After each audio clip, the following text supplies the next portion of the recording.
അതിനെ നേപ്പാളിലെ സ്ഥിതിഗതികൾ നമ്മളെ എങ്ങനെയാണ് ആശങ്കപ്പെടുത്തുന്നതിലേക്കാണ്. നേപ്പാളിലെ സോഷ്യൽ മീഡിയ നിരോധനത്തിലെ പ്രക്ഷോഭത്തിൽ മലയാളികളും ആ നാട്ടിൽ കുടുങ്ങിപ്പോയിരിക്കുന്നു. ഇന്നലെ പുലർച്ചെ നേപ്പാളിലെത്തിയ കോഴിക്കോട് സ്വദേശികളാണ് കുടുങ്ങിക്കിടക്കുന്നത്. തെരുവിലെ സംഘർഷം മൂലം എങ്ങോട്ടും യാത്ര ചെയ്യാൻ പറ്റാത്ത അവസ്ഥയിലാണ് എന്ന് ഇവർ പറയുന്നു.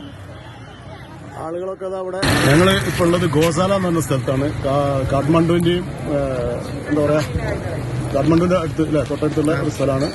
ഞങ്ങൾക്ക് കാഠ്മണ്ഡുവിൽ പശുപതി ഹോസ്പിറ്റൽ പശുപതി അമ്പലത്തിന്റെ അടുത്തായിട്ടാണുള്ളത്. ഞങ്ങൾ ഏകദേശം 40ഓളം പേരുണ്ട്. കോഴിക്കോട് ജില്ലന്റെ മലപ്പുറം ജില്ലന്റെ ഭാഗത്തുള്ള ആളുകളെ കൂടെയാണ്. ഞങ്ങൾ ഇന്നലെ രാവിലെയാണ് ഇവിടെ എത്തിയത്. ഇന്നലെ രാവിലെ എത്തിയ മുതൽ ഇവിടെ സംഘർഷങ്ങളാണ്. ഇന്നലെ മുതൽ ഇവിടെ വാട്സപ്പൊക്കെ നിരോധിച്ചുകൊണ്ടാണ് ഇന്നലെ പെട്ടെന്ന് ആളുകൾ സംഘർഷത്തിലേക്ക് വന്നത്. പ്രത്യേകിച്ച് യുവാക്കളാണ്, കോളേജ് വിദ്യാർത്ഥികളും യുവജനങ്ങളൊക്കെ വളരെയേറെ എന്താ പറയുക റൂട്ടിലൊക്കെ ഇറങ്ങിയിട്ട് ഒക്കെ തടസ്സപ്പെടുത്തുകയാണ്. ഇവിടുന്ന് മുദ്രാവാക്യം വിളിക്കുന്നുണ്ട് ഇവര്. റോഡിലൂടെയൊന്നും ഒരു വാഹനങ്ങളും പോകുന്നില്ല. ഇവിടുത്തെ ജനങ്ങൾ മൊത്തം ഇളകിക്കിടക്കുകയാണ്. ഇന്നലെ മുതൽ ഇവിടെ എന്താ പറയാ പ്രശ്നങ്ങളാണ്. ഞങ്ങൾ ഇന്നലെ രാവിലെയാണ് ഇവിടെ എത്തിയത്.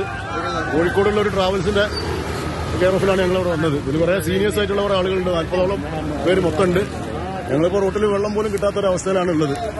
വളരെ ബുദ്ധിമുട്ടാണ്. എന്താ ചെയ്യേണ്ടതെന്ന് അറിയില്ല. ഇവിടുത്തെ പോലീസ് സ്റ്റേഷനിൽ ഞങ്ങൾ പോയി കഴിഞ്ഞ് എന്തെങ്കിലും പ്രൊട്ടക്ഷൻ തരുമെന്ന് വെച്ചാൽ പോലീസുകാർക്ക് പോലും അവർ തന്നെ ഉള്ളിലേക്ക് കയറാൻ പറ്റാത്ത പോലത്തിലാണ്. പോലീസ് സ്റ്റേഷന്റെ ഉള്ളിലേക്കൊന്നും ഒരു കയറ്റില്ല. അവർ ഗേറ്റൊക്കെ അടച്ചിട്ട് പോലീസ് സ്റ്റേഷന്റെ ഒക്കെ ബോർഡുകളും മറ്റും തകർത്തിട്ടുണ്ട്. അതിന്റെ മുമ്പിൽ ഭയങ്കര സംഘർഷം നടക്കുകയാണ്. അപ്പോൾ ഞങ്ങൾ അവിടുന്ന് പെട്ടെന്ന് തിരിച്ചു കൊണ്ടുതന്നെ പോകുന്നതാണ്.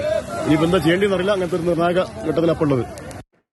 അദ്ദേഹം സംസാരിക്കുമ്പോൾ അതിന്റെ പുറകിലും റോഡിൽ തീ കത്തുന്നതൊക്കെ കാണാം. വളരെ സംഘർഷപരമായ സാഹചര്യത്തിലാണ് അവർ നിൽക്കുന്നതെന്ന് വ്യക്തമാണ്. നമുക്ക് അഞ്ജനയിലേക്ക് പോകാം. കോഴിക്കോട് നിന്ന് അഞ്ജന, ഇപ്പോൾ ഈ വീഡിയോ ദൃശ്യമാണ് കൂടുതൽ വിവരങ്ങൾ നൽകുന്നത്. മറ്റെന്തൊക്കെ കാര്യങ്ങൾ ഇവരുടെ നാട്ടിൽ ബന്ധുക്കളുമായിട്ട് ഇവർ സംസാരിച്ചിട്ടുണ്ട്? ഏതെങ്കിലും വിധത്തിൽ സുരക്ഷ ഒരുക്കാൻ കഴിയുന്ന ഒരു സാഹചര്യം അവിടെ ഉണ്ട് എന്ന് വിവരമുണ്ടോ? ആശ്വസിക്കാൻ പറ്റുന്ന ഒരു സാഹചര്യം ഉണ്ടോ? കഴിഞ്ഞ മിനിഞ്ഞാന്നാണ് ഈ സംഘം നേപ്പാളിലേക്ക് യാത്ര തിരിച്ചത്. ആദ്യം കോഴിക്കോട് നിന്ന് ബാംഗ്ലൂരിലേക്ക് പോവുകയായിരുന്നു. പിന്നെ ബാംഗ്ലൂരിൽ നിന്ന് വിമാനമാർഗം ഇന്നലെ രാത്രിയിൽ മിനിഞ്ഞാന്ന് രാത്രിയിൽ അവർ നേപ്പാളിലേക്ക് തിരിക്കുകയായിരുന്നു. വെളുപ്പിന് ഏതാണ്ട് ഒരു 5 മണിയോട് കൂടിയാണ് തിരിച്ചത്. ഇന്നലെ രാവിലെ 8 മണിയോട് കൂടിയാണ് സംഘം നേപ്പാളിലുള്ള കാഠ്മണ്ഡുവിൽ എത്തിയത്.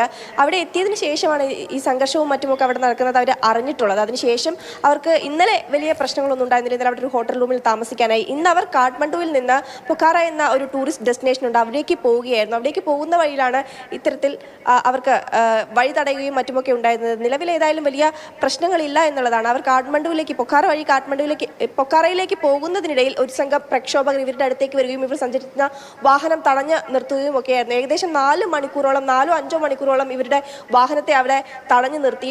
കോഴിക്കോട് മലപ്പുറം ജില്ലകളിൽ നിന്നുള്ള വിനോദ സംഘമാണത്. ഏതാണ്ട് 40ഓളം പേരുണ്ട്. അതിൽ മുതിർന്നവരുണ്ട്, കുട്ടികളും ഒക്കെ അടങ്ങുന്ന ഒരു സംഘമാണത്. മിനിഞ്ഞാന്നാണ് ഇവരിവിടുന്ന് യാത്ര തിരിച്ചത്. അപ്പോൾ 4-5 മണിക്കൂറോളം പ്രക്ഷോഭകർ അവരെ വഴിയിൽ തടഞ്ഞു നിർത്തുന്നുണ്ടായിരുന്നു. വഴിയിലൂടെ യാതൊരു വാഹനങ്ങളെയും അവർ കടത്തിവിടുന്നുണ്ടായിരുന്നില്ല. ഒപ്പം തന്നെ വലിയ രീതിയിൽ സംഘർഷം ഉണ്ടാക്കുന്നു, തീയിടുന്നു, ടയറുകളൊക്കെ കത്തിക്കുന്ന ഒരു വളരെ ആശങ്കപ്പെടുന്നൊരു അവസ്ഥയായിരുന്നു അവിടെ ഉണ്ടായിരുന്നത്. അപ്പോൾ ഈ ഒരു 4 മണിക്കൂറായി അവരെ വഴിയിൽ തുടരുകയായിരുന്നു. വെള്ളമോ മറ്റ് ആഹാരമോ ഒന്നും കിട്ടാത്തൊരവസ്ഥയായിരുന്നു. കോഴിക്കോടുള്ള ഒരു ട്രാവൽ ഏജൻസി വഴിയാണ് ഇവർ നേപ്പാളിലേക്ക് യാത്ര തിരിച്ചത്. പൊക്കാറയിലേക്കായിരുന്നു അവർക്ക് പോകേണ്ടിരുന്നത്. പശുപതി ക്ഷേത്രത്തിനടുത്തേക്കായിരുന്നു അവർ ഉണ്ടായിരുന്നത്.